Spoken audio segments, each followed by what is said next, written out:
I feel like I get asked 156 times a day why I don't weld or fabricate anymore. So I figured I'd spend a few minutes making a video so that I can still get asked 156 times a day why I don't weld or fabricate anymore. So first and most important, I did not quit welding. I did not quit fabricating. I just changed up what I do and who I do it for. And really at this point, the big thing is I'm just not doing any bigger projects. I still do some stuff here and there, but I've gotten so busy with tuning that I just simply don't have time to do anything other than the kind of quick and easy stuff. Here, I'll show you some of kind of the less glamorous stuff that I have going on right now.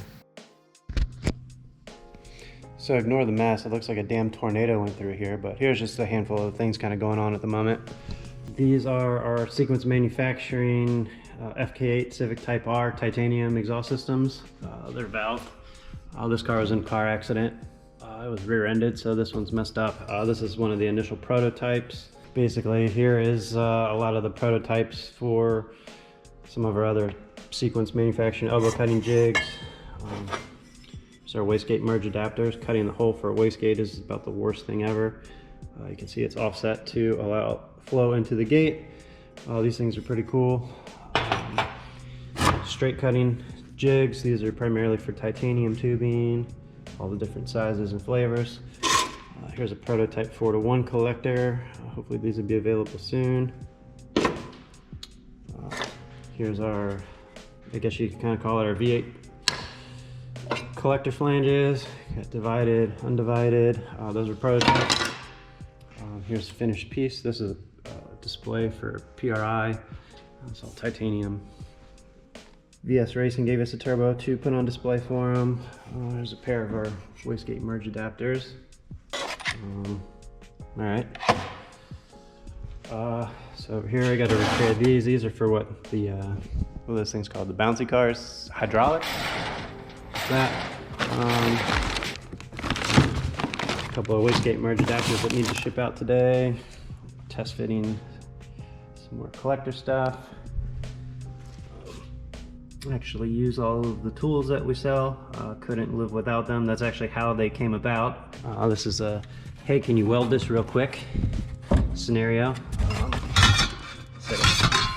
2,000 horsepower headers. I didn't fabricate these. I'm just gonna weld them all up, back purge them and all that good stuff. Some more miscellaneous stuff being welded. Build a fixture for this to get rid of, this is 2.5 down here. It flares out to 3 to made up to a factory exhaust system. So just made a fixture so we can duplicate or cut them, modify them, and switch them over to 3-inch flanges. Here's my other company, Sequence. Should probably be welding these instead of making this video right now. And then for the tuning stuff, I always have a full house. This thing looks mean. It's Pro Charged. That thing's about as clean as can be. Dyno's just in the way. This car's cool. We had a round 1 on the dyno with this one, had some issues, so ready for round 2. And I sort of accidentally ended up with this notchback. Traded some tuning, a couple dollars for it.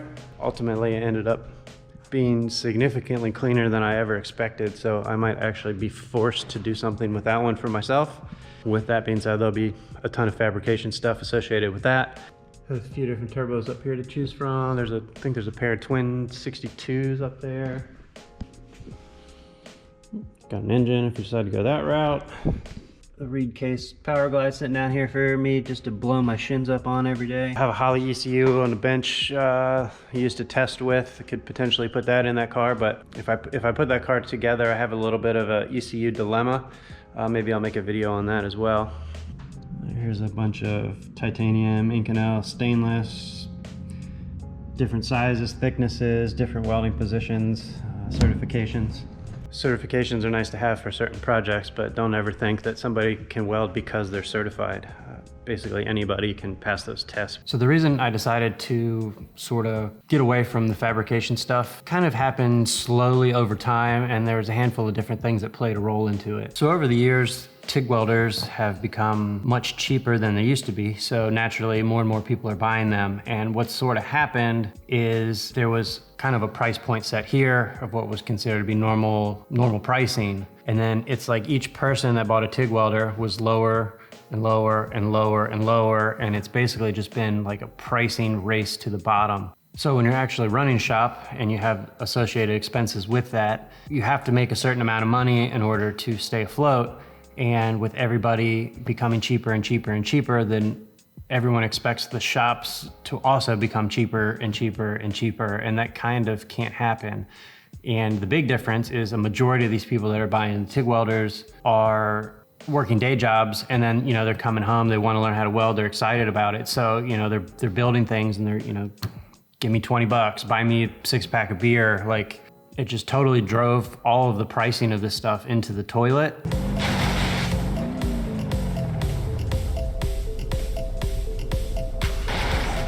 It kind of gets to the point where you sort of feel like you're going to work every day just to go broke. It doesn't make a lot of sense. So the racing to the bottom on pricing was a huge part of it.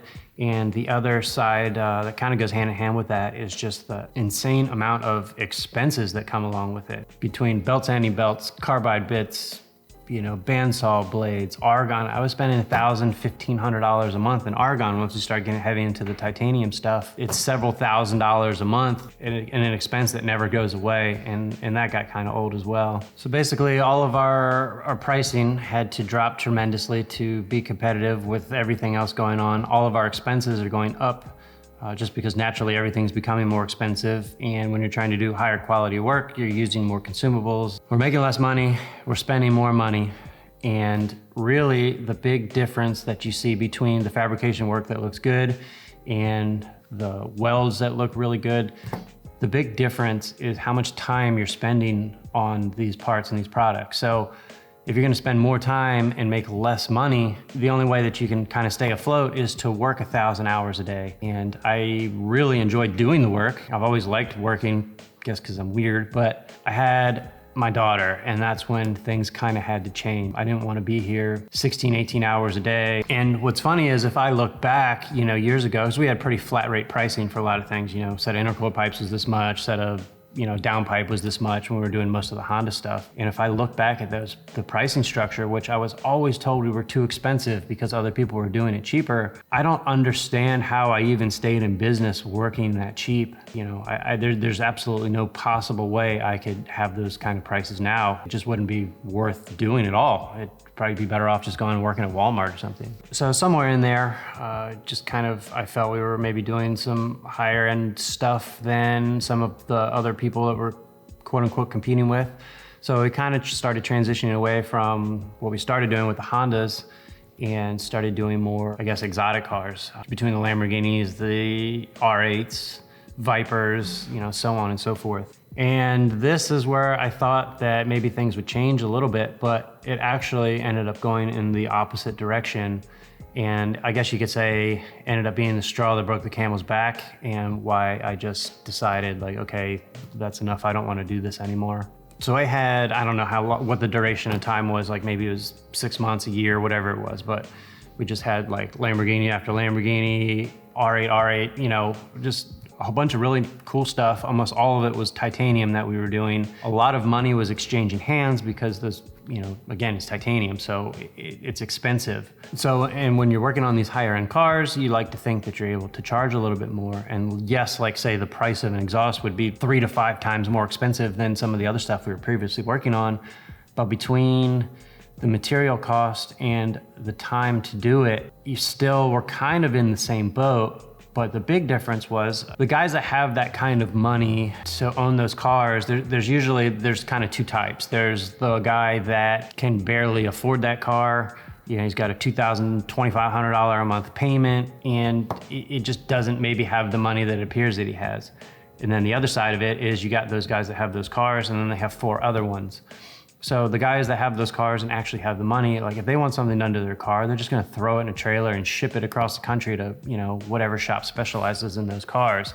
So what was happening, and this isn't every every one of these people. Like, I've dealt with some great people, don't get me wrong, but got to the point where we kept getting inquiries about these cars, but everyone just wanted to beat you up on the price. It doesn't matter if you want to build parts for a Ford Focus or a Lamborghini. Like, if you want to get into a market, you need to show that you're doing a bunch of it, right? I was kind of taking the beating on pricing on the front side of it to just sort of show that, this is what we're doing now and this is what we're capable of doing.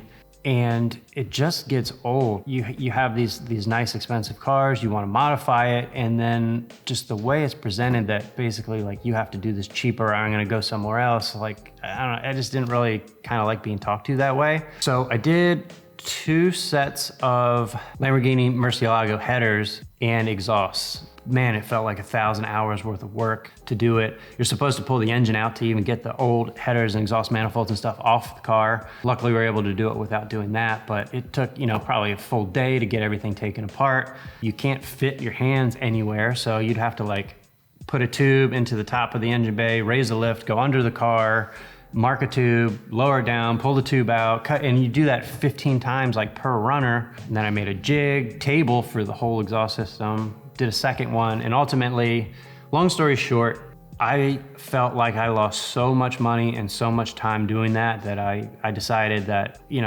I had to make a change. So I won't lie to you, I was so frustrated and so over it at the end of those Lamborghini projects that I actually started looking around for a job. I was like, I just can't do this anymore. I still love doing the fabrication work. I just didn't want to do it as my source of income anymore, I guess. So while I was kind of searching around trying to figure out what it was I wanted to do with my life, still had bills to pay, so still continuing to do work. I don't remember if it was a Lamborghini or an R8, but I built an exhaust for another titanium exhaust. Leading up to it, I got beat up on the price. Basically, it was like, I can buy this exhaust for this much, here's what I don't like about it, here's what I'd like for you to do differently. So, like a dumbass, I agreed to it. Built the exhaust, guy came to pick the thing up. We went for a ride, he's in love with it, smiling ear to ear, just ranting and raving about how it's exactly what he wanted. Then it came time to pay. The conversation basically went something like, hey, I know we agreed on a price, but do you think you can take less than that? And it's like, what? You can only imagine the frustration at that point already. The deal breaker, and when I said, screw this, I'm done, is that particular conversation turned from, do you think you could take less? Because I need to go put a down payment on a McLaren that I'm purchasing. So I already got shit on once at the beginning of it, and now I'm gonna get shit on again so that you can go buy another 6-figure car. Meanwhile, I got a baby at home that I'm working 10, 12, 14, 16 hours a day, just making sure that I have a place for my family to live and food on the table and all of that. So that was absolutely like the day that everything had to change. So all of this probably just makes me sound like a crybaby that doesn't know how to run a business. Hopefully that's not the takeaway that you get from this. Ultimately, I didn't want to completely ruin something that I enjoy doing. But yeah, that is why I quit fabricating and quit welding. So that's enough of me bitching and complaining. As always, I appreciate you watching, and I'll see you next time.